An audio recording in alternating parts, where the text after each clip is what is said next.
আরে সুভাষ, এটা কি করছো? পড়ে যাবে তো। 3 মিটার 800 লেগো, 3 মিটার 800। তুমি শিওর পড়বে সুভাষ, পড়ে যাবে। আরে এইভাবে কেউ করে? বলেছিলাম না, বারণ করেছিলাম এইভাবে করতে। এইভাবে কেউ ফিতে দিয়ে মাপে? এতদিন কাজ করছে, কিছু কি শিখতে পারলে না? চলো দেখাচ্ছি তোমাকে, চলো ধরো এই স্টাফটা ধরো, চলো ওইদিকে আসো, ওখানে চলো, রাখো। এই বেঞ্চমার্কটা হচ্ছে আমার 100। আমি এবার মেশিনে যাব, গিয়ে ব্যাক সাইডটা রিডিংটা দেখবো। 345, এটা হচ্ছে আমার ব্যাক সাইডের রিডিং। এই বেঞ্চমার্কের হাইটটা হচ্ছে 100। আমি ব্যাক সাইডে দেখলাম যে আমার ব্যাক সাইডের রিডিংটা কত আসছে, সেটাকে আমি প্লাস করবো দুটোর সাথে।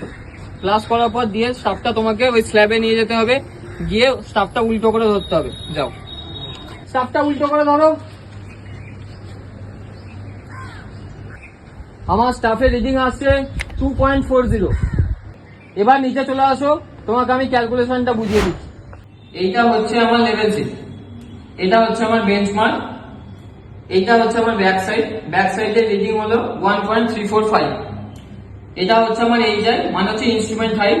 আরএল প্লাস ব্যাক সাইড সমান সমান কিন্তু এইচআই ইনস্ট্রুমেন্ট হাইট। দিয়ে স্ল্যাবের হাইট বের করার জন্য আমাকে তাপটাকে উল্টো করে ধরতে হবে, যার রিডিং হচ্ছে 2.40। এবার আমি স্ল্যাবের যে আরএলটা পেলাম সেটা হচ্ছে এইচআই প্লাস এফএস 103.745। দিয়ে আমাকে আরএল এর সাথে বেঞ্চমার্কটা মাইনাস করতে হবে। 103.745 মাইনাস 100 কত এলো? আমার 3.745।